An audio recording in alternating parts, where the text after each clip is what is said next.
الحمدللہ وکفا والصلاة والسلام علی من کان نبیا وآدم بین الطین والماء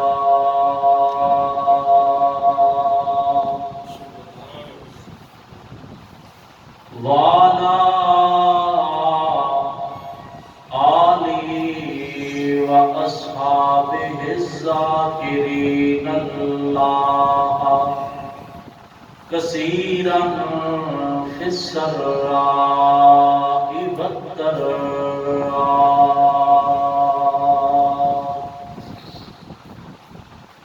وسلم تسليما كثيرا كثيرا.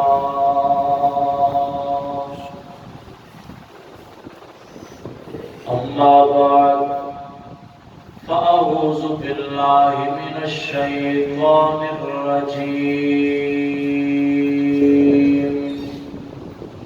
بسم الله الرحمن الرحيم. ما يلفظ من قول إلا لديه رقيب عتيد. آمنت بالله صدق الله مولانا العظيم وصدق رسوله النبي الكريم الأمين الرؤوف الرحيم. ونحن على ذلك لمن الشاهدين والشاكرين والحمد لله رب العالمين. إن الله وملائكته يصلون على النبي يا أيها الذين آمنوا صلوا عليه وسلموا تسليما. اللهم صل على سيدنا ومولانا محمد وعلى آل سيدنا ومولانا محمد وبارك وسلم وصل عليه.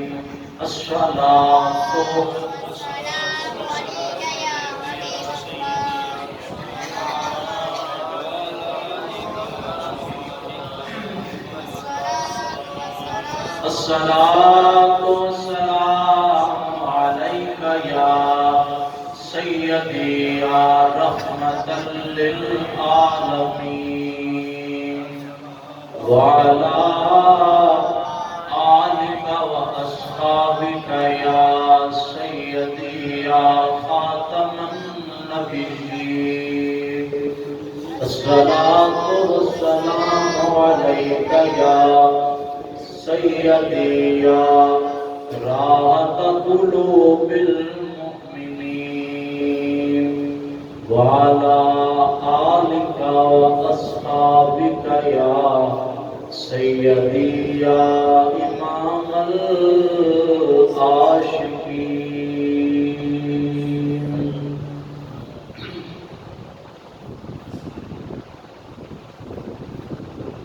میری چولی میں رہتے ہیں سدا ٹکڑے محمد کے. میری چولی میں رہتے ہیں سدا ٹکڑے محمد کے. میری چولی میں رہتے ہیں سدا ٹکڑے محمد کے. میری چولی میں رہتے ہیں سدا ٹکڑے محمد کے.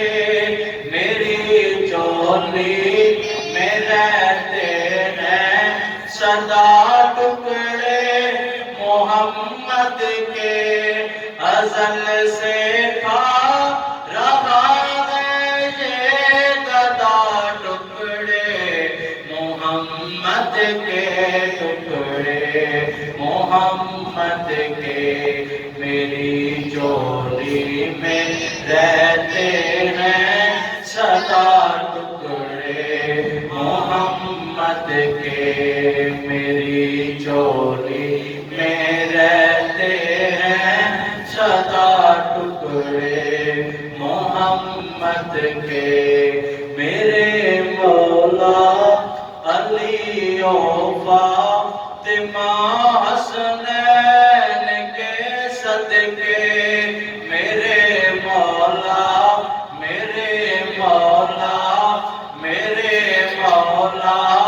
علی و فاطمہ حسنین کے صدقے میری نسلوں کو بھی کرنا عطا ٹکڑے محمد کے ٹکڑے محمد کے میری جولی میں رہتے ہیں سدا ٹکڑے محمد کے میری جولی میں رہتے ہیں سدا ٹکڑے محمد کے انہیں پا کر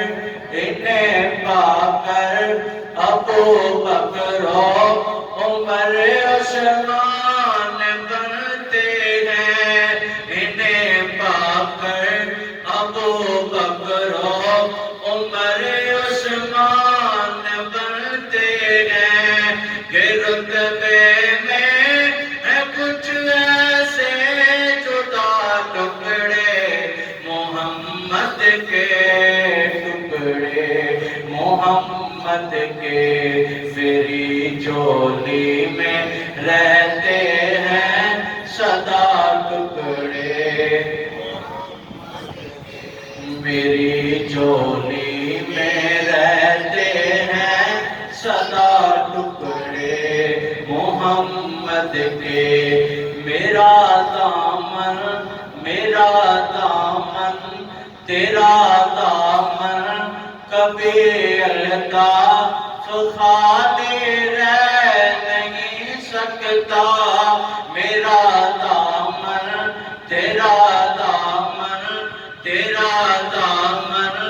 میرا دامن کبھی الطاف خالی رہ نہیں سکتا کھلاتا ہے مجھے میرا خدا ٹکڑے محمد کے ٹکڑے محمد کے میری جولی میں رہتے ہیں سدا ٹکڑے محمد کے جمعہ مبارک دینے دے ذکر ہوئے جدوں سرکار دا ذکر ہو رہے تے سرکار دے اہل بیت دا ذکر ہو رہے تے بندہ سنی ہوئے تو پھر چپ کر کے بیٹھ جائے کہ محبت نال پڑھو ایک کوئی دی محفل نہیں کوئی چلی سے ختم نہیں کوئی سیاسی جلسہ نہیں ہے جمعہ مبارک کے بڑی برکت والا دن ہے جب سرکار دا ذکر ہو رہے ہوئے تو پھر چپ نہیں رہنا چاہیے محبت نال پڑھو میری جولی میں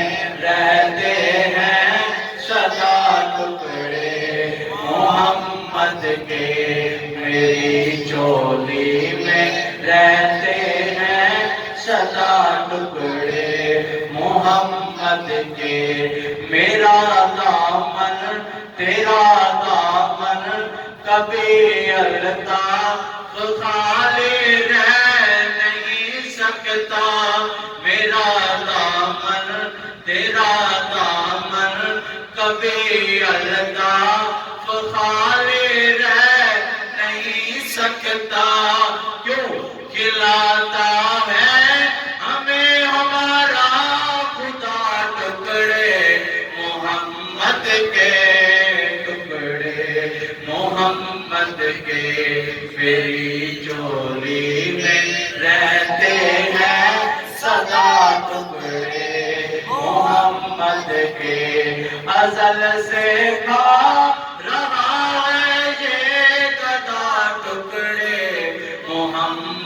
کے ٹکڑے محمد کے میری چولی میں رہتے ہیں سدا ٹکڑے محمد کے.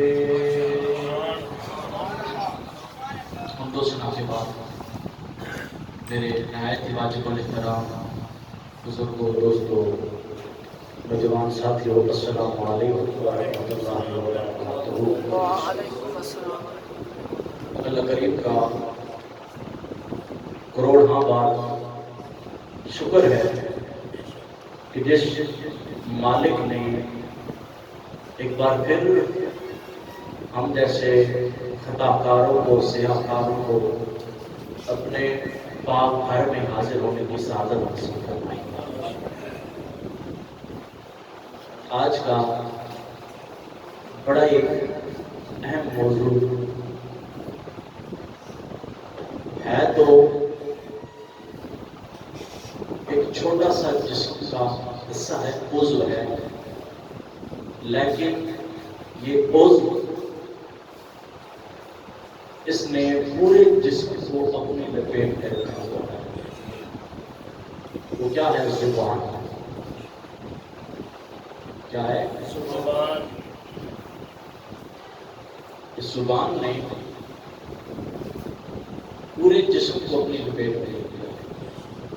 خالق کائنات نے رحم فرمایا ما یلفظ من قول الا لدیہ رقیب عتید.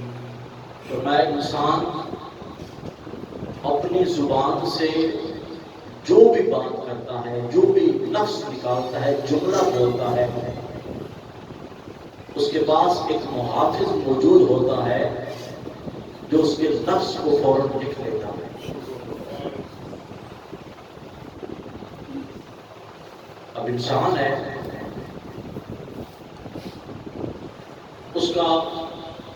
اس کی پہچان مشکل ہے، اس کا تعارف مشکل ہے، اس کو جاننا پہچاننا ہمارے لیے مشکل ہو گیا. لیکن یہ زبان ایک ایسا پردہ ہے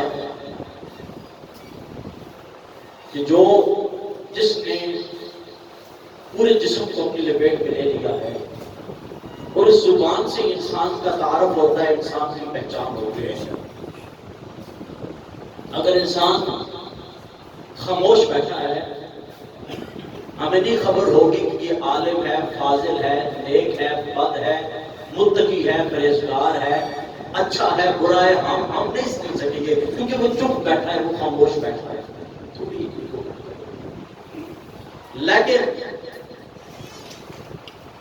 اگر وہ بولتا ہے، اپنی زبان سے جملے نکالتا ہے، لفظ نکالتا ہے، تو فوراً ہی اس کی حقیقت کو ہم جان لیں گے. تو جنابی صاحب بولتے کہتے ہیں مجھے پتا چل گیا تو کتنا پانی ہے. مثال دیکھو نا بندے کہ تو بولے ہو، تیرے بولوں تو پتا چل گیا جنہیں تو پانی ہے. جملہ بنا ہوا ہے. میں نے مطلب ایک انسان جب بولتا ہے تو اس کی پہچان ہو جاتی ہے، اس کا تعارف ہو جاتا ہے، ٹھیک ہے، اس کی شخصیت دکھ کر سامنے آ جاتی ہے.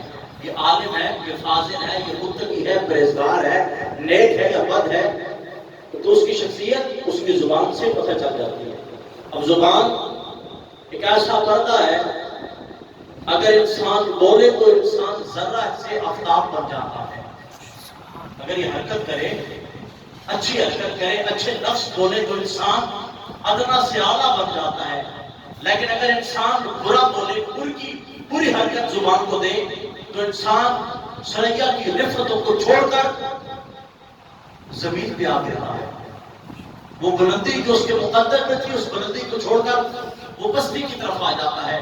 اس لیے میرے پاک نبی صلی اللہ علیہ وسلم نے فرمایا جب بھی اپنی زبان کو حرکت میں لاؤ، سوچ سمجھ کے لاؤ.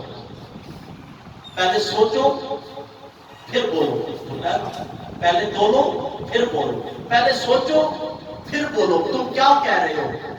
ان الفاظ کا تعلق کس ذات کے ساتھ ہے؟ تم اچھے لفظ بول رہے ہو یا برے لفظ بول رہے ہو؟ اور اس بات کے اندر تقریباً بچے کو زبانی یاد ہوگی. اسکولوں کے اندر، مدارس میں، یونیورسٹیوں میں اسلامیات کی کتاب کے اندر ایک حدیث پاک پڑھائی جاتی ہے. آپ نے سنی ہوگی. سرکار دو عالم صلی اللہ علیہ وآلہ وسلم نے فرمایا المسلم من سالم المسلمون من لسانہ ویدہ. مسلمان وہ ہے کہ جس کی زبان اور اس کے ہاتھ سے دوسرے مسلمان محفوظ رہیں. اب دیکھیں پورے اعضاء ہے، کان ہے، آنکھ ہے، زبان ہے، پاؤں ہے، جسم کے سارے اعضاء ہیں. لیکن آقا دو عالم وسلم نے دو اعضاء کا ذکر کیا کہ ان دو اعضاء سے جتنی تکلیف مسلمان کو پہنچتی ہے اتنی تکلیف باقی کسی اعضاء سے نہیں پہنچتی. ایک زبان اور ایک آنکھ. توجہ. اور آقا دو عالم صلی اللہ علیہ وسلم نے اس حدیث پاک کے اندر زبان کو ہاتھ پر مقدم کیا. من لسانہ ویدہ، اپنی زبان اور ہاتھ سے دوسرے مسلمانوں کو محفوظ رکھے. یہ بھی کہہ سکتے تھے اپنے ہاتھ اور زبان سے نہیں. فرمایا حدیث کے لفظ ہے من لسانہ، پہلے زبان کا ذکر کیا پھر ہاتھ کا ذکر کیا. تو حضور نے صلی اللہ علیہ وسلم نے زبان کو ہاتھ پر مقدم کیوں کیا؟ اس لیے کہ جتنی اذیت زبان سے پہنچتی ہے اتنی اذیت کسی کو ہاتھ سے نہیں پہنچتی. کیسے؟ آپ ہاتھ سے اگر کسی کو اذیت پہنچانا چاہتے ہیں، تکلیف دینا چاہتے ہیں، تو آپ کو قوت پاس ہونی چاہیے، آپ کے پاس طاقت ہونی چاہیے. آپ کو اپنے ہاتھ کو حرکت دینی پڑے گی، لیکن زبان کو حرکت نہیں دینی پڑے گی. اور جس بندے کو آپ تکلیف دینا چاہتے ہیں، اذیت پہنچانا چاہتے ہیں، ہاتھ میں کوئی آلہ ہونا چاہیے، کوئی اسلحہ ہونا چاہیے. جس بندے کو تکلیف دے رہے ہیں اس کا قریب ہونا ضروری ہے آپ کے ساتھ. ایک بندہ چھوٹے اڈے میں بیٹھا ہے، ہم کہیں گے ہم ہاتھ کے ساتھ اس کو یہاں سے تھپڑ مار دیں گے، کیا ممکن ہے؟ نہیں. جس کے کو آپ ہاتھ کے ساتھ تکلیف دینا چاہیں اس کا قریب ہونا ضروری ہے، لیکن زبان کے ساتھ تکلیف دینے کے لیے قریب ہونا ضروری نہیں. بندہ دنیا کی کسی کونے میں بیٹھ کر آپ زبان کے ساتھ اسے تکلیف پہنچا سکتے ہیں. اور ہاتھ کا تعلق زندہ لوگوں کے ساتھ ہے. آپ ہاتھ کے ساتھ اگر کسی کو تکلیف دینا چاہتے ہیں تو وہ زندہ لوگ ہمیشہ ہے، بندہ زندہ ہو. لیکن جو زبان کے ساتھ تکلیف ہے اس کے لیے زندہ ہونا شامل نہیں ہے. لوگ مردوں کو بھی نہیں چھوڑتے، زبان کے ساتھ انہیں تکلیف پہنچاتے ہیں. ان کی غیبت، ان کے عیب، ان کی برائی، ان کی مذمت، ان پہ الزام، ان پہ لعن طعن. ٹھیک ہے، ماضی ہے اس کو چھڑا جا رہا ہے، حال کو چھڑا جا رہا ہے، اور مستقبل کے اندر بھی انسان کو برا بھلا کہا جا رہا ہے. آقا دو عالم صلی اللہ علیہ وسلم نے فرمایا اپنی زبان کو جب حرکت میں لاؤ تو پہلے سوچو کہ یہ جو تم الفاظ اپنی زبان سے نکال رہے ہو ان کا تعلق کس ذات کے ساتھ ہے. اور یہ ایسا تیر ہے جب نکلتا ہے یہ تیر زبان، جب اس کو اچھی حرکت نہ دی جائے تو ایک ایسا تیر ہے جو تیر آ کے انسان کے اپنے آپ کو لگتا ہے. اس لیے تو میرے پاک نبی صلی اللہ علیہ وسلم نے فرمایا میں نے جہنم میں جھانک کر دیکھا تو مجھے زبان کے کٹے ہوئے لوگ نظر آئے. ایسے لوگ نظر آئے جن کو زبان نے جہنمی بنایا. زبان کی وجہ سے وہ لوگ جہنم میں گئے. آپ کو فرماتے ہیں میں نے جہنم میں جھانک کر دیکھا. تو اس سلسلے میں آقا دو عالم صلی اللہ علیہ وسلم کا وہ فرمان نشان ہماری رہنمائی کرتا ہے کہ جو میرے پاک نبی صلی اللہ علیہ وسلم نے حضرت حسان بن ثابت کو فرمایا تھا کہ جب کعب بن اشرف یہودیوں کا بڑا سردار تھا، وہ حضور کی شان میں حشار کرتا تھا، مذمت کرتا تھا حضور کی. وہ روٹیاں خریدتا، انہیں پیسے دیتا تھا، انہیں کہتا کہ اتنے پیسے لے لو اور اشعار میں حضور کی مذمت کرو، شعروں کی صورت میں حضور کی مذمت کرو. تو آقا دو عالم صلی اللہ علیہ وآلہ وسلم نے حسان بن ثابت کو فرمایا حسان بن ثابت آؤ، ان مشرکین پر تیروں کا اثر نہیں ہوگا جتنا اثر تمہارے شعروں میں ہوگا. تم اشعار کی صورت میں ان کی مذمت کرو، زبان سے ان کی مذمت کرو. جتنی زبان سے ان کو تکلیف پہنچے گی اتنی تیروں سے تلواروں سے ان کو تکلیف نہیں پہنچے گی. اس لیے کہتے ہیں نا کہ جو کان کا زخم ہوتا ہے وہ ٹھیک ہو جاتا ہے، لیکن جو زبان کا دیا ہوا زخم ہے اس کا اثر باقی رہتا ہے، اس کا اثر باقی رہتا ہے. اسی وجہ نبی پاک صلی اللہ علیہ وسلم نے مرد اور عورت کو اس بات کی تلقین کی کہ جب اپنی زبان کو حرکت میں لاؤ، جب اپنی زبان سے الفاظ بولو تو خصوصاً بالخصوص اس ذات کے لیے جو خالق ہے تمہارا، جب اس کریم رب کے بارے میں بولو تو ادب کے ساتھ بولو. کہیں ایسا نہ ہو کہ تمہاری زبان پہ کوئی نزیبہ لفظ آ جائے اور وہ نبی کے جس کا کلمہ پڑھ کر تمہیں ایمان کی دولت ملی ہے، جب ان کا نام آ جائے تو ادب سے تمہارا سارا جسم، تمہارا وجود جھک جانا چاہیے. ایسا نہ ہو کہ تم اپنی زبان سے ان کے بارے میں کوئی نزیبہ لفظ بول دو. اور وہ اولیاء کرام کہ جن کو صراط مستقیم کا اجالا قرار دیا گیا، ان کے بارے میں بولو تو ادب کے ساتھ. وہ صحابہ کرام رضوان اللہ تعالی علیہم، اہل بیت کرام، وہ نفوس قدسیہ ہیں جن کے بارے میں اگر بولنا ہے تو ادب کے ساتھ بولنا ہے. اپنی زبان پہ کوئی ایسا لفظ نہیں لانا جس سے ان کی بے ادبی ہو جائے. اس لیے تو آقا دو عالم صلی اللہ علیہ وسلم نے فرمایا، بڑی مشہور حدیث ہے، آقا فرماتا ہے جو بندہ مجھے دو چیزوں کی ضمانت دیتا ہے میں اسے جنت کی ضمانت دیتا ہوں. وہ دو چیزیں کون سی ہیں؟ آقا نے فرمایا ایک وہ جو دو جبڑوں کے درمیان ہے، دو جبڑوں کے درمیان، اس کی مجھے یعنی زبان کی، اپنی زبان کی ضمانت دیتا ہے جس سے کسی قسم کی خلاف ورزی نہیں کرے گا، حدود اللہ کی پاسداری کرے گا. آپ فرماتے اس کی ضمانت دیتا ہے میں اسے جنت کی ضمانت دیتا ہوں. دوسرا وہ آپ فرماتے ہیں مابین رجلہ، اور جو دو ٹانگوں کے درمیان انسان کو اس نے اپنی شرمگاہ کی حفاظت کی ضمانت دیتا ہے، آقا فرماتے ہیں میں محمد اسے جنت کی ضمانت دیتا ہوں. یعنی جو بندہ اپنی زبان کی حفاظت کرتا ہے، اپنی شرمگاہ کی حفاظت کرتا ہے، آقا فرماتا ہے میں اسے جنت کی ضمانت دیتا ہوں. حضور فرماتا ہے میں کہتا ہوں وہ جنتی ہے، اور جس کو سرکار فرماتے ہیں وہ جنتی ہے، جس کے بارے میں سرکار کہتے ہیں کہ وہ جنتی ہے، اس کے جنتی ہونے میں شک ہو سکتا ہے؟ سارے بولو جنتی ہونے میں شک ہو سکتا ہے؟ نہیں. اور حضور نے کیا فرمایا اگر وہ ضمانت دے، حفاظت کرے، حدود اللہ کی پاسداری کرے، خلاف ورزی نہیں کرے گا، حدود اللہ کی پاسداری کرے گا، خیال رکھے گا، آقا فرماتے ہیں میں اسے جنت کی ضمانت دیتا ہوں. ایک زبان اور ایک اپنی شرمگاہ. اور آگے ایک حدیث پاک اندر میرے پاک نبی فرماتے ہیں، حضرت ابو ہریرہ رضی اللہ تعالی عنہ سے مروی ہے، آقا فرماتے ہیں ان العبد لا يتكلم بالكلمة من رضوان اللہ. ایک بندہ اپنی زبان سے کوئی کلمہ نکالتا ہے، کوئی لفظ بولتا ہے، جملہ بولتا ہے جس میں اللہ کی رضا شامل ہے، اس جملے سے اللہ راضی ہو جاتا ہے.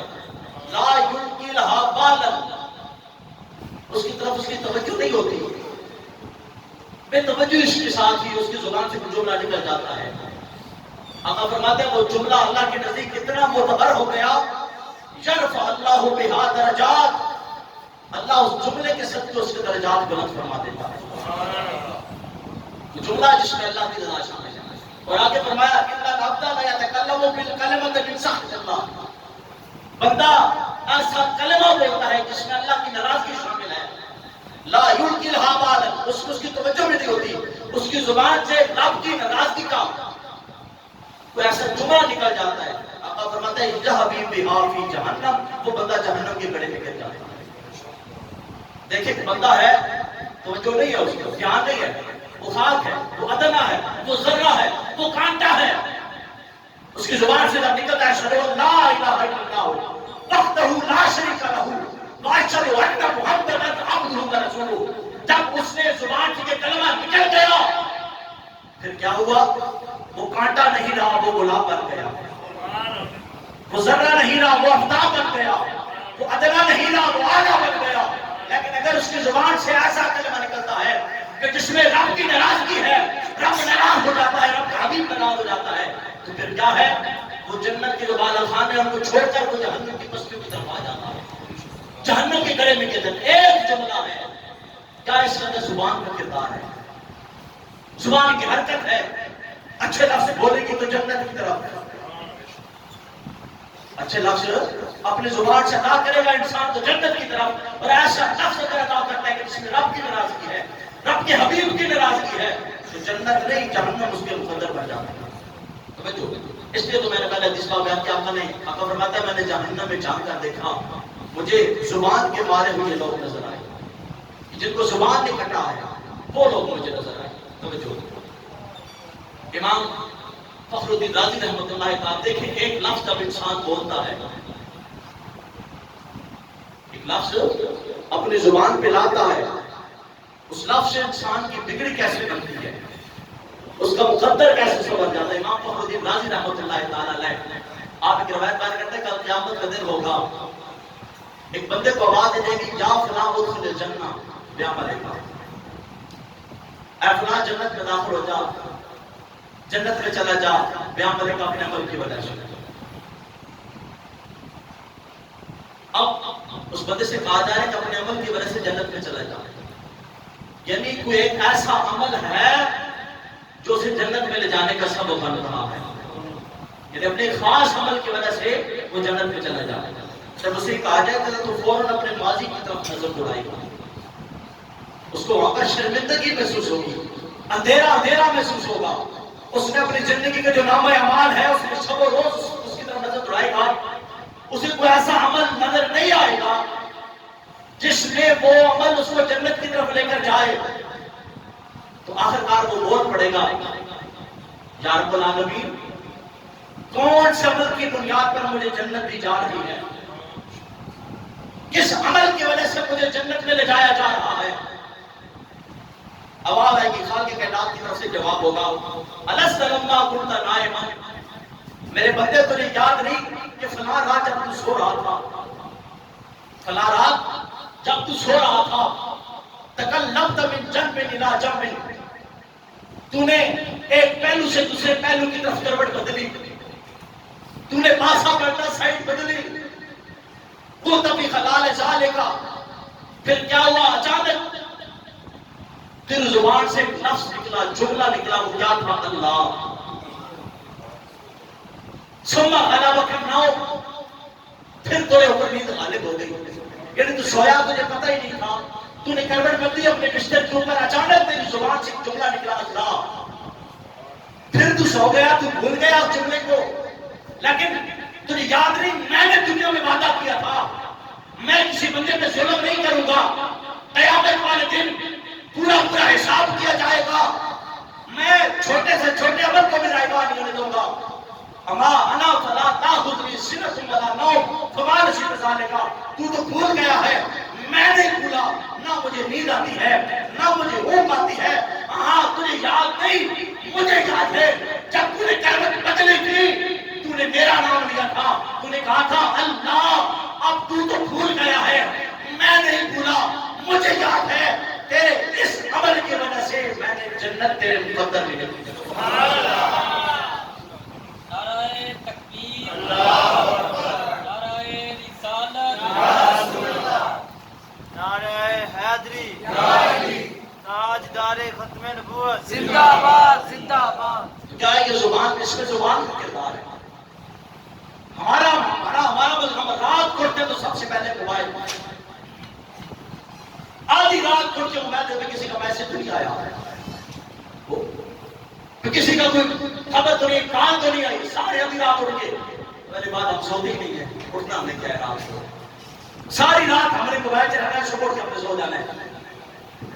حدیث پاک کے اندر میرے پاس نبی صلی اللہ علیہ وسلم فرماتا ہے جب صبح ہوتی ہے، اکبر فرماتا ہے فَإِنَّ الْأَعْضَاءَ كُلَّهَا تُكَفِّرُ اللسان، یعنی جب اولاد آدم پر صبح کا وقت آتا ہے تو جسم کے جو سارے اعضاء ہیں تو کفر تواضع ہے، عاجز انکساری ہے، سارے منت سماجت کرتے ہیں زبان کے سامنے، یعنی جب اولاد آدم صبح کرتی ہے، اولاد آدم صبح کرتی ہے، صبح بیدار ہوتے ہیں، اٹھتے ہیں، تو سارے جسم کے جو اعضاء ہیں یہ زبان کے آگے ہاتھ جوڑتے ہیں، منت سماجت کرتے ہیں، ترلا کرتے ہیں، یہ ساری مان جاتی ہے۔ اتق اللہ فینا، ہمارے بارے میں اللہ سے ڈرنا، ہمیں تباہ و برباد نہ کرنا، ہمیں جہنم کی طرف لے کر نہ جانا، تو حرکت کرے گی تو اس میں برکت بھی ہوگی، تو ایسی حرکت کرے گی اس کے اندر ندامت بھی ہوگی، ہمیں سزا بھی بھگتنی پڑے گی۔ فإنما نحن بک، ہماری ساری لاج تیرے ہاتھ میں ہے، ہماری عزت تیرے ہاتھ میں ہے، ہمارا وقار تیرے ہاتھ میں ہے۔ پیٹ کیا کہتی ہے، تو کسی کو برا کہے گی منہ کے مجھے کھانے پڑے گی، ہاتھ کہتا ہے کٹوانا مجھے پڑے گا، میرے ٹکڑے ہوں گے۔ قدم کہتا ہے زخمی مجھے ہونا پڑے گا۔ اگر اس زبان سے پورے سرکار دو عالم کی بے ادبی کی، ہمارے سارے عمل بیکار ہو جائیں گے۔ اگر اس زبان سے تم نے اولیاء کرام کے بارے میں نزیب الفاظ استعمال کیے کہ جن کے بارے میں رب کا وعدہ ہے کہ جس نے من آدمی ولی جن فقط آزمتہ بالخیر، جس نے میرے ولی کے ساتھ دشمنی کی میں اسے اعلان جنگ کرتا ہوں۔ اگر تم نے اس زبان سے اللہ والوں کے بارے میں کوئی ایسی افضل شاہی کی نزیب الفاظ کہے، سزا ہمیں بھگتنی پڑے گی۔ اگر اس زبان سے تو نے کسی کی غیبت کی تو ہمیں اپنے مردہ بھائی کا گوشت کھانا پڑے گا۔ تو اے زبان ہوش میں نہ کر لے، سوچ سمجھ، یہ نہ ہو کہ کام تو کرے، جرم تو کرے، سزا ہمیں بھگتنی پڑے۔ آقا فرماتے ہیں سارے اعضاء ہاتھ جوڑ کے محنت کرتے ہیں، شمالیت کرتے ہیں۔ اگر تو سیدھے رہی تو ہم بھی سیدھے ہو جائیں گے، اگر تو بری ہو گئی ہم بھی بری ہو جائیں گے۔ تو آقا دو عالم صلی اللہ علیہ وسلم نے یہ ہمیں نسخہ بتایا ہے، یہ نہ ہوگا قیامت میں جب تمہیں جہنم میں دھکیلا جائے اور تم کو ہے ہمیں تو پتہ ہی نہیں تھا اس زبان کی وجہ سے اتنا بڑا گناہ ہے، اتنا بڑا جرم ہم کر بیٹھے۔ تو آقا دو عالم صلی اللہ علیہ وسلم نے اپنی امت پہ یہ کرم فرمایا، امت کو یہ نسخہ دیا، امت کو یہ سبق دیا کہ اپنی زبان کو اپنے کنٹرول میں رکھو، اپنی زبان کو اپنے قابو میں رکھو۔ جب یہ بولے تو اس زبان میں رب کی ثنا ہو، رب کی حمد ہو، اور جب یہ بولے تو اس رب پر درود و سلام ہو، حضور کی ذات۔ اس کو ایسی حرکت میں لاؤ، یہ نہ ہو کہ یہ کسی کی غیبت کر رہی ہے۔ آج افسوس کے ساتھ آج ہماری جہاں بھی مجلس ہوتی ہے درود و سلام تو دور کی بات ہے، ذکر و اذکار تو دور کی بات ہے، جو زندہ ہے آپ کے دور کی بات ہے، جو دنیا سے چلے جائیں ان کی بھی برائی بیان کی جا رہی ہے، ان کی بھی آبوں کو تلاش کر کے لوگ اس کے لیے مر گئے جی، یہ ایسا تھا، یہ شرابی تھا، یہ فلاں تھا، یہ فلاں تھا۔ کسی پہ الزام لگایا جا رہا ہے، کسی پہ بہتان لگایا جا رہا ہے، کسی کی غیبت بیان کی جا رہی ہے، کسی کے عیب ڈھونڈے جا رہے ہیں۔ تو آقا دو عالم صلی اللہ علیہ وسلم کے غلاموں، آقا نے ہمیں جو زبان کا انداز بتایا